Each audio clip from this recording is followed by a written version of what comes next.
할렐루야. 제가 30살 때 양문교회를 나갔습니다. 30살 때 이제 사역을 나가면서 그 이후로 이제 양문교회를 이렇게 와본 적이 별로 없었던 것 같아요. 굉장히 오랜 시간 만에 이곳에 들어와 보는 것 같고, 여기 와서 제가 기도하는데 또 알 수 없는 눈물이 나오더라고요. 또 왜 눈물이 나왔는지는 잘 모르겠어요.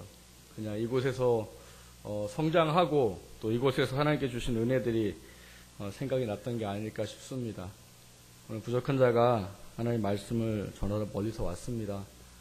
은혜로 들어주시고 하나님께서 여러분 삶 속에 하나님께서 원하시는 참된 인생이 세워질 수 있게 되기를 주님의 이름으로 먼저 축원합니다.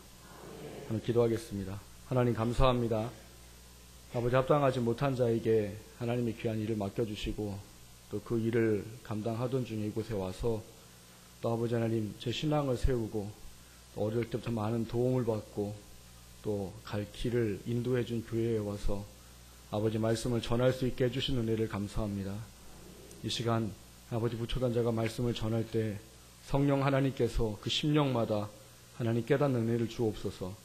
전하는 저를 깨닫게 하시고 듣는 모든 이들을 동일하게 깨닫게 하셔서 그 말씀이 그 삶 속에 능력이 되게 하시고 그 말씀대로 살아갈 수 있는 아버지 귀한 은혜가 임하게 도와주시옵소서. 예수 그리스도의 귀하신 이름으로 감사하며 기도합니다.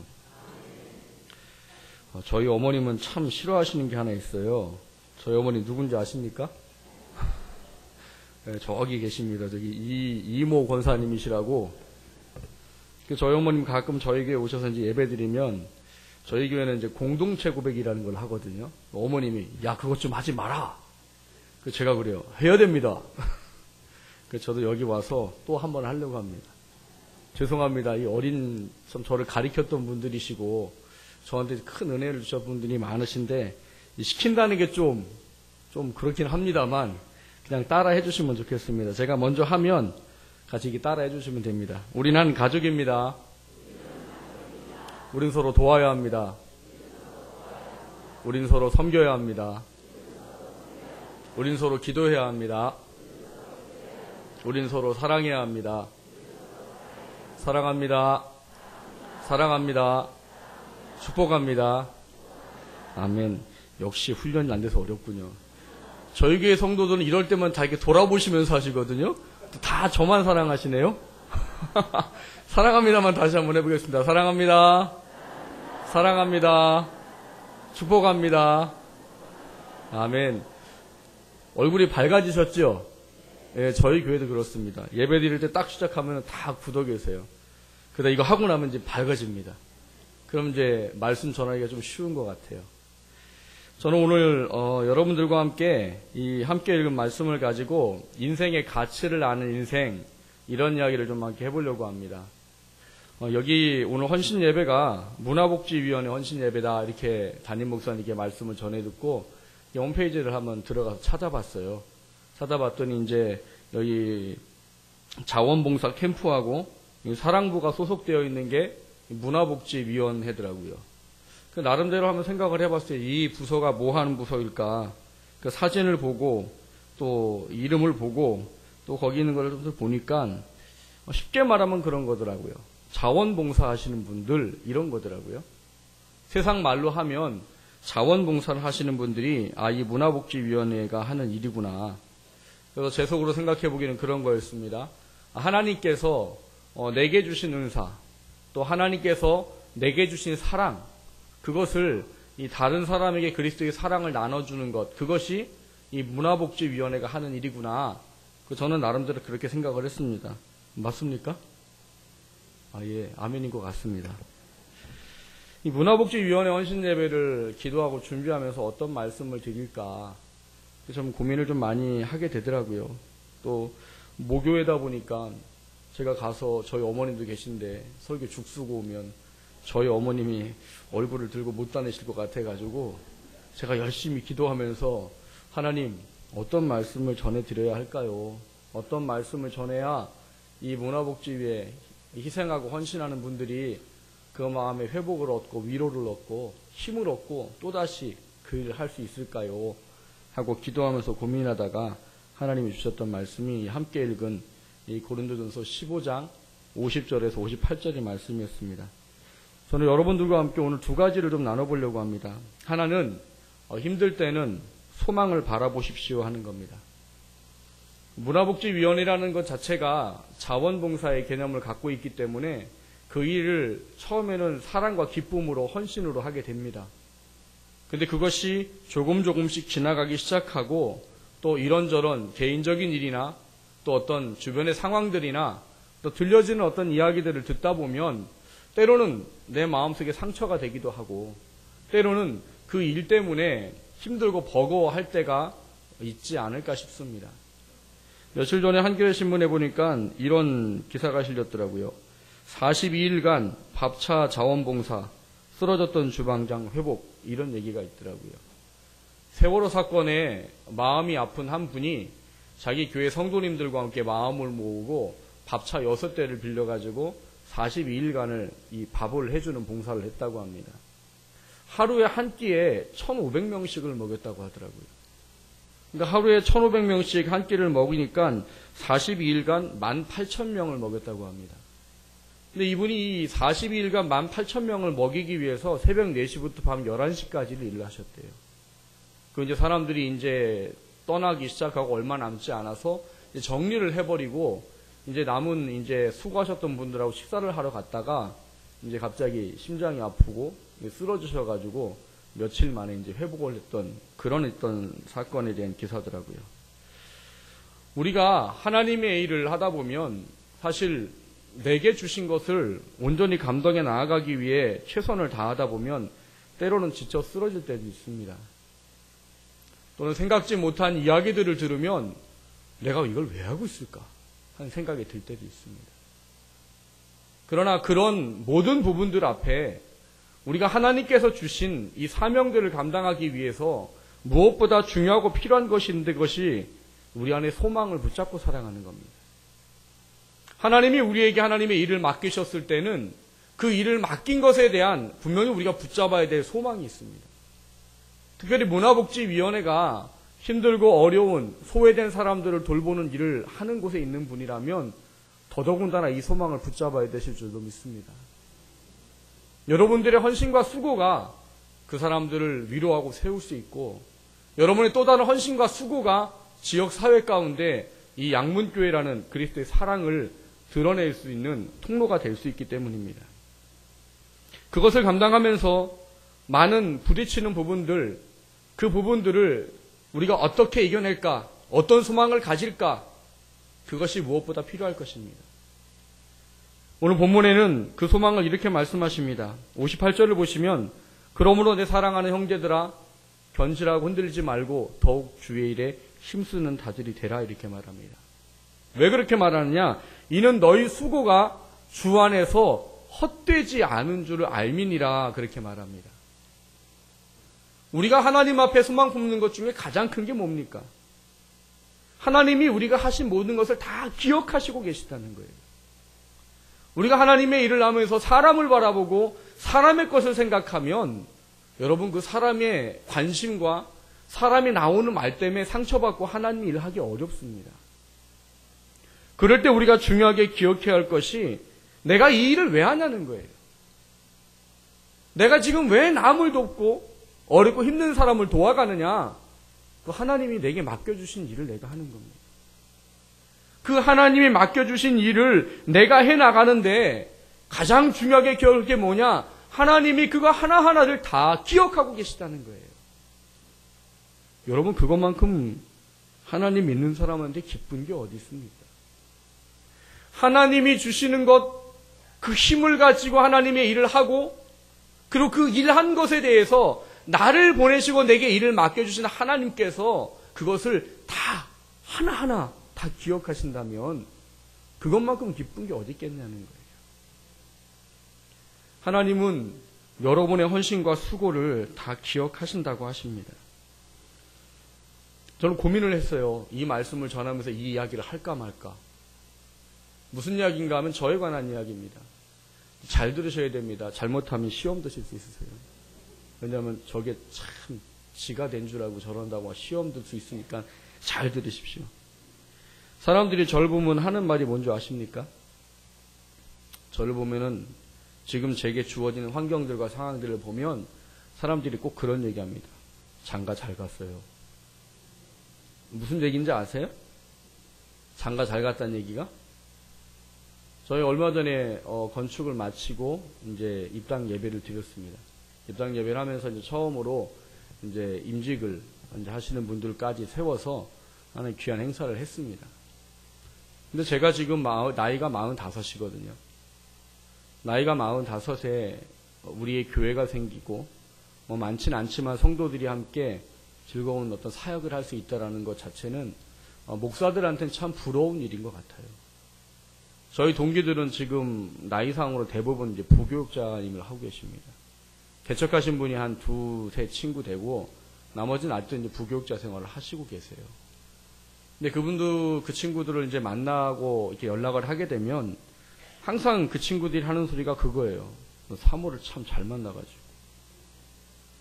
무슨 얘기인가 하면 저희 교회가 건축되고 입당 예배를 드리고 하는 것은 교회 성도들이 많아가지고 함께 뭐 이렇게 해서 한 게 아닙니다.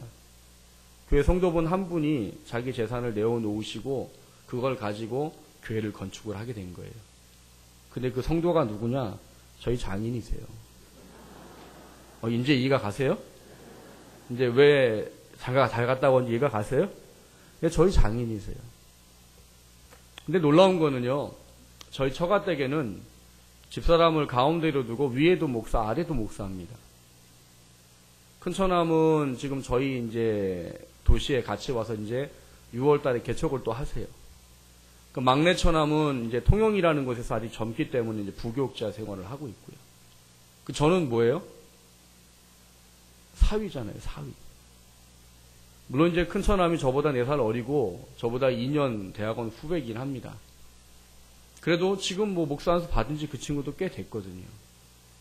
주변에서 그런 얘기를 하는 거예요. 아니, 아들이 위아래로 목사인데 왜 사위를 교회를 져주냐고. 여러분 생각은 어떠세요? 여러분 같으시면 그렇게 하시겠어요?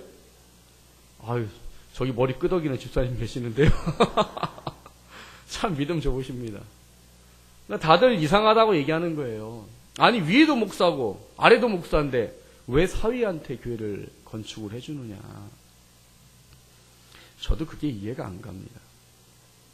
저도 교회를 건축하고 마치고 하나님께 한번 시간들을 돌아보면서 기도를 했어요. 하나님, 왜 제게 이런 은혜를 주셨을까요?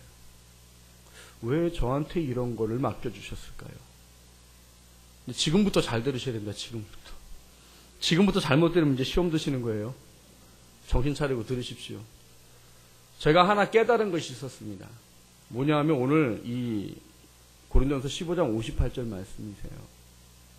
너가 행한 것, 너가 수고한 것 하나도 기억되지 않은 바 없느니라, 이 말씀을 주시더라는 겁니다.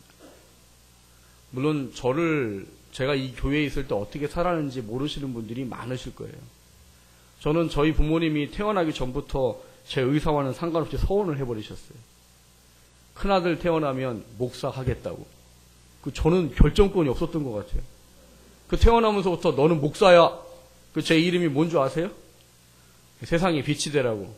머리가 지금 빛나고 있는데요. 세상에 빛이 되라고. 목사가 되라고 지어주신 이름이에요. 저희 친척 할아버지 목사님께서 지어주신 이름이에요.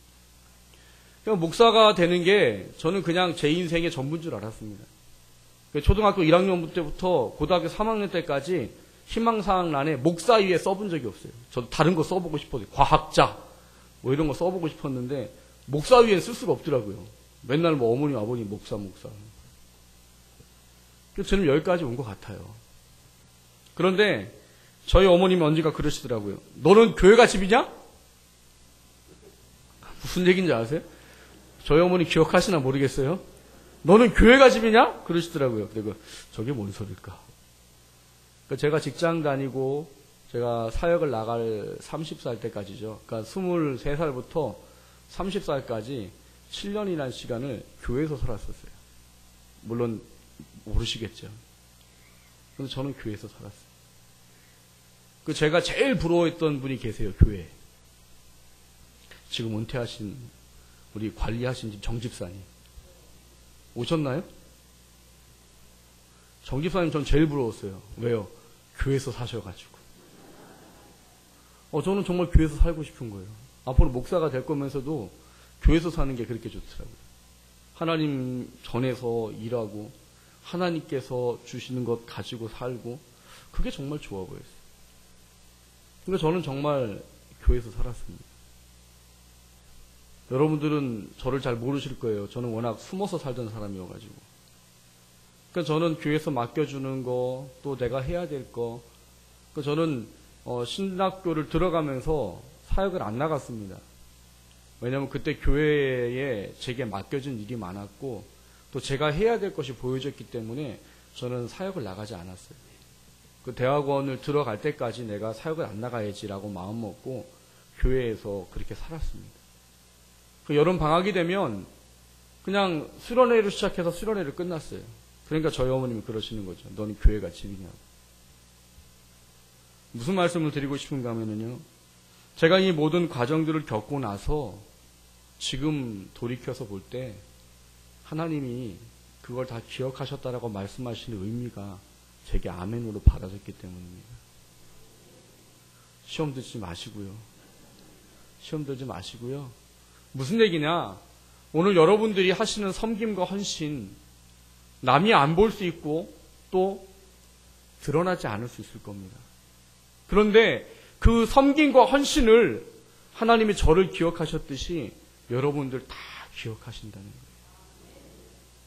교회 가면 밥이 나오냐 떡이 나오냐 안 믿는 분들 그러시잖아요. 하나님이 다 기억하십니다. 여러분들의 수고, 여러분들의 헌신, 그 하나님께서 갚아주실 것에 믿음을 갖고 힘들고 어려울 때 그 하나님이 기억하심에 대한 소망을 가지시기를 주님의 이름으로 축원합니다. 그게 여러분들로 하여금 하나님께서 맡기신 사역을 감당할 수 있게 하는 길이요. 또 그것이 새로운 힘을 얻게 하는 길입니다. 남이 뭐라고 해도요. 하나님 보세요. 지금 이거 하나님이 다 보고 계시다. 그게 여러분의 희망이 될 수 있기를 주님의 이름으로 축원합니다. 두 번째로 드리고자 하는 것은 더 좋은 것을 소망하십시오 하는 겁니다. 제가 사실 양문교에 오늘 드리고 싶은 정작 말씀 중요한 것은 이겁니다. 저는 그런 생각 해본 적 없었던 것 같아요. 내가 열심히 일하면 하나님이 뭔가 주시겠지. 내가 이렇게 아무도 알아보지 않아도 열심히 일하면 하나님이 나중에 목사할 때 건축해주고 좋은 장로, 좋은 아내 만나게 해주시겠지? 그런 마음 갖고 해본 적 없습니다. 여러분들도 다 그러시잖아요. 여러분 하나님 일하면서 그런 분 계세요? 내가 요거 하면 하나님께 요거 이거 해결해 주시겠지 이번에? 그러고 하세요? 대답이 없으신 거 보니까 또 그러신 분들이 계실 수도 있겠습니다. 물론 아닐 겁니다. 우리가 하나님의 일을 하면서 그런 마음을 가지고 일하는 사람은 없습니다. 그런데 우리에게 정말 소망이라는 차원의 문제를 놓고 볼 때 더 우리가 중요하게 바라봐야 할 것이 있다는 겁니다. 오늘 우리가 읽은 이 고린도전서 15장의 말씀은 다른 말로 부활장이다 이렇게 말하기도 합니다. 오늘 우리가 읽은 본문에 보면은 이 사람이 썩지 아니할 것으로 변화될 때 이런 얘기를 합니다. 무슨 얘기인가 하면 주님이 다시 오시는 그날에 기억해야 할 것이 있다라고 말하는 거예요.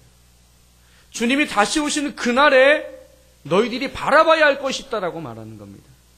그것을 위해서 너희들이 더 힘쓰고 더 애쓰고 더 노력해라 그렇게 말하는 겁니다. 왜? 주님이 다시 오실 때 그 모든 것들을 다 기억하시고 하나님께서 너희들에게 다 갚아주실 거라는 겁니다. 우리들이 하나님 앞에 열심을 내고 수고하는 가장 중요한 이유는 뭡니까? 물론 우리가 수고하고 헌신하고 하나님 앞에 일하고 그걸 통해서 우리의 육신의 인생의 삶 가운데 하나님의 은혜가 부어지는 것 또한 우리가 기도해야 될 하나의 부분일 것입니다. 그러나 하나님을 믿는 영의 사람인 우리들이 그것보다 더 중요하게 여기고 바라봐야 될 소망은 하나님 앞에 서는 거예요. 우리가 왜 하나님한테 열심을 냅니까? 왜 우리가 맡겨준 사명을 그렇게 죽어라하려고 합니까? 우리 언젠간 다 하나님 만날 거기 때문이에요. 그 하나님 앞에 설 때 내가 살아온 삶의 모습을 가지고 하나님이 다 평가하신다고 하시기 때문입니다. 오늘 본문은 아니지만 제가 좀 말씀을 한 군데 좀 읽어드리겠습니다.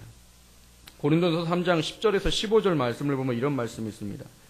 내게 주신 하나님의 은혜를 따라 내가 지혜로운 건축자와 같이 터를 닦아두매 다른 이가 그 위에 세우나 그러나 각각 어떻게 그 위에 세울까를 조심할지니라. 이 닦아둔 것 외에 능히 다른 터를 닦아둘 자가 없으니 이 터는 곧 예수 그리스도라. 만일 누구든지 금이나 은이나 보석이나 나무나 풀이나 짚으로 이 터 위에 세우면 각 사람의 공적이 나타날 터인데 그날이 공적을 밝히리니 이는 불로 나타내고 그 불이 각 사람의 공적이 어떠한 것을 시험할 것입니다. 만일 누구든지 그 위에 세운 공적이 그대로 있으면 상을 받고 누구든지 그 공적이 불타면 해를 받으리니 그러나 자신은 구원을 받되 불 가운데서 받은 것 같으리라. 이렇게 말합니다. 이 말씀은 무슨 말씀입니까? 우리는 마지막 날 하나님 앞에 설 때요, 우리가 살아온 육신의 인생의 삶을 가지고 하나님이 불로 다 태워 시험해 보신다고 하시는 거예요. 근데 뭐라고 하는가 하면 그 사람들이 살아온 육신의 삶이 그 삶의 모든 내용들이 그 사람들이 하나님 앞에 갔을 때 불로 태워보는 그 심판 속에 건축 재료와 같다라고 말합니다. 그래서 어떤 사람은 금이나 은으로 집을 짓는데요. 어떤 사람은 보석으로 짓는다고 하고 어떤 사람은 나무로, 어떤 사람은 풀로 짓는다는 거예요. 여러분 상상을 한번 해보십시오. 보석으로 집을 지어요. 우리 양문교회만큼을 보석으로 집을 짓는다고 해보십시오. 쉬울까요? 어렵습니다. 나무들은 풀 바르고 본드 바르고 쏘면 잘 붙어요. 근데 보석으로 그게 가능할까요? 어렵습니다. 금이나 은으로 집을 지어 보십시오. 금이나 은이 참 가볍지요? 그래가지고 이게 슉슉 던져가지고 잘 짓지요? 아니에요. 무겁습니다. 그걸 갖고 집을 짓는다고 생각을 해보세요. 굉장히 어려울 겁니다.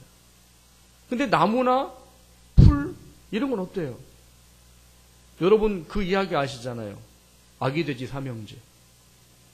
아기돼지 삼형제가 집을 짓지 않습니까? 큰 돼지는 뭘로 집을 지어요?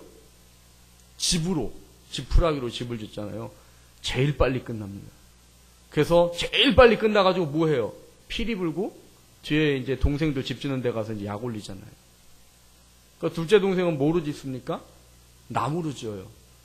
그 둘째도 조금 빨리 지었어요. 지푸라기보다는 좀 늦었지만 이 막내에 비하면 빨리 지었어요.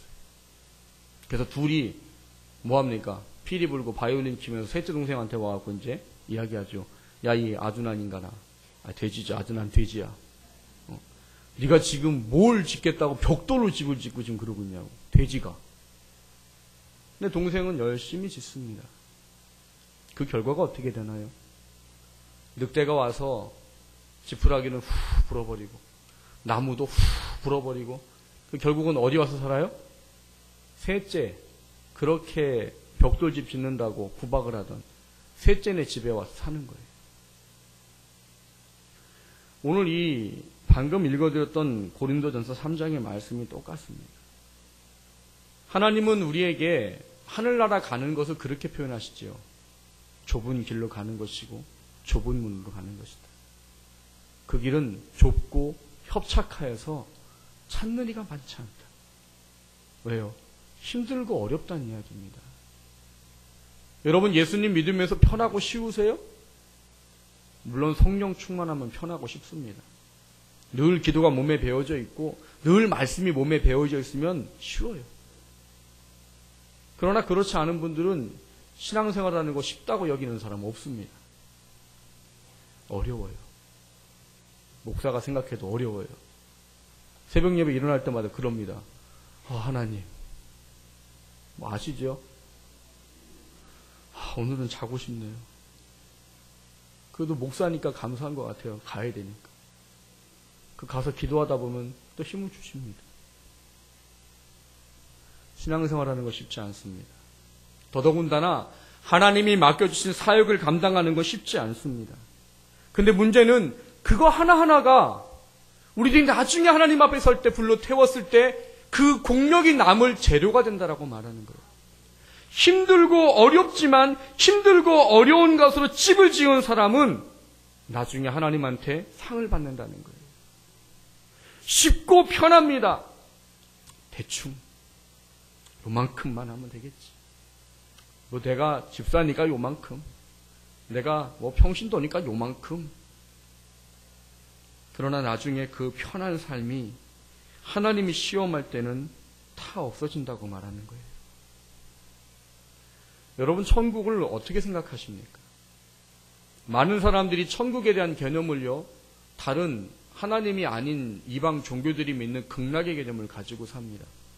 천국 가면 내가 원하는 거 먹고, 천국 가면 내가 하고 싶은 거 하고, 천국 가면 아주 그냥 행복하고 좋고 즐겁고 기쁘고.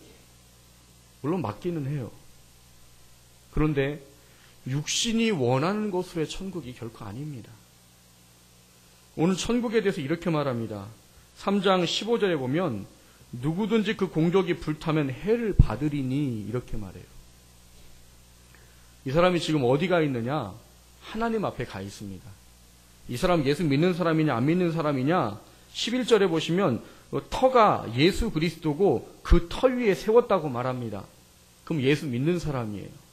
예수 믿는 사람이 하늘나라 가서 하나님 앞에 갔는데 해를 받는데요. 상상해 보셨습니까?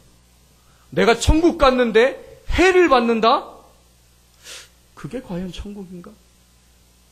상상해 보셨어요? 내가 천국 갔는데 해를 받는다? 물론 원문은 우리가 생각하는 해를 받는다의 개념은 아닙니다. 우리가 말하는 해를 받는다는 것은 괴로워지고 고통스럽고 뭐 이런 거를 말합니다. 근데 천국이 그런 거라면 요한계시록에 한 곳이 없어져야 되잖아요. 요한계시록에 뭐라고 말합니까? 천국은 어떤 곳이라고요? 21장 4절을 보면 거기 뭐가 없어요? 눈물이 없고 근심이 없고 사망이 없고 고통이 없고 슬픔이 없고 아픔이 없고 그런 곳이라는 거예요. 천국 갔는데 슬프고 괴롭고 고통스러우면 천국이 아닌 거예요. 여기서 말씀하시는 그러면 해를 받는다는 건 뭐냐는 겁니다. 왜 천국 갔는데 해를 받을까요? 천국 가면 내가 원하는 것대로 되어야 되는 게 그게 우리가 갖고 있는 천국의 개념이잖아요. 근데 해를 받는데요. 제 말이 아닙니다. 고린도전서 3장 15절에 해를 받으리니라고 써 있어요. 원문의 이 원어를 살펴보면 이 해를 받는다는 말은 뭐냐? 빼앗긴다, 잃어버린다 이런 말입니다. 그럼 무슨 얘기냐? 여러분, 하나님은 여러분을 구원하시고 하나님 자녀 삼으실 때 기대하는 것 하나가 있습니다. 그게 뭐냐? 많은 열매를 맺을 사람이 되기를 기대하시고 여러분을 구원하십니다. 제 말이 아니에요. 사도 요한이 그렇게 말했어요. 내가 이것을 너희에게 기록함은 너희로 열매 없는 자가 되지 않도록 하기 위해서 내가 이 성경을 기록했느니라 라고 말해요. 하나님은 예수 믿는 하나님의 자녀들이 전부 다 열매를 가지고 하나님께 오기를 원하신다는 거예요. 그 열매가 뭐로 빚어집니까? 여러분의 헌신과 수고로 말미암는 거예요. 그 헌신과 수고가 여러분의 열매가 되어지는데 그 열매를 가져온 사람은 나중에 하나님 앞에 뭘 받느냐? 상을 받는다는 거예요. 영광의 면류관을 받게 되고 생명의 면류관을 받게 되고 하늘의 상급을 받는다라고 말하는 거예요. 어떤 사람이요? 그 삶이 힘들고 어려워도 하나님이 주신 것을 순종하고 하나님 말씀 앞에 그것을 온전히 이루어서 다 마친 인생에 대해서 그것이 금이나 은이나 보석으로 집을 지은 사람들의 이야기입니다. 그런데 나무나 지푸러기로 편한 삶을 살았던 사람들은 구원은 받아요. 성경은 부끄러운 구원이라고 말합니다. 구원은 받아요. 근데 뭐가 없느냐? 상이 없어요. 받을 것을 빼앗긴다라고 말하는 겁니다. 원래는 받아야 되는 거예요. 원래는 우리가 예수 믿으면 사실 하나님 앞에 다 상을 받아야 되는 거예요. 하나님은 그 상을 위해서 우리에게 헌신할 자리를 주시고 사명을 맡겨주시고 사역을 하도록 하시는 겁니다. 열매 맺고 오라고. 근데 그것을 못하는 거예요. 그럼 마지막 날 원래는 받아야 될 것을 받지 못하는 사람이 된다는 말입니다. 내가 받을 것이 없다는 이야기예요. 저는 이게 어떤 의미를 이야기하는지 사실 느낌으로는 잘 모릅니다. 저도 천국을 갔다 오지 않았기 때문이에요. 받을 것을 못 받으면 어떤 기분일까? 남들은 지금 막 하나님 앞에서 막 너 잘했다. 정말 충성됐다. 너가 그 괴롭고 힘들 때 나 붙잡고 이겨냈지? 나 다 기억한다. 이리 와라. 이거 네 거다. 그런데 나는 받을 게 없어요. 그 시간이 영원이란 말입니다. 받을 것이 없는 시간이 영원이라는 거예요. 영원. 그래서 아마 이걸 번역할 때 해를 받으리라고 써는 것 같아요. 그게 어떤 느낌일진 저도 모릅니다. 천국 가면 알게 되겠지요. 그러나 하나님은 느낌보다 중요하게 말씀을 주셨습니다. 거기에 뭐라고 말하느냐? 해 받지 않도록 해라 라고 말씀하시는 거예요. 여러분, 여러분의 헌신과 수고가요, 오늘 여러분 안에 분명히 있을 겁니다. 때로는 그 일 때문에 힘들고 어려울 수도 있고요, 괴로울 수도 있습니다. 내가 이건 왜 시작해갖고 이렇게 힘들까? 나는 정말 사랑과 희생과 헌신으로 했는데 돌아오는 소리가 이상하게 돌아와요. 그럼 남 모르는 가슴 아픔을 품어야 되는 거지. 내가 이 일을 꼭 해야 되나?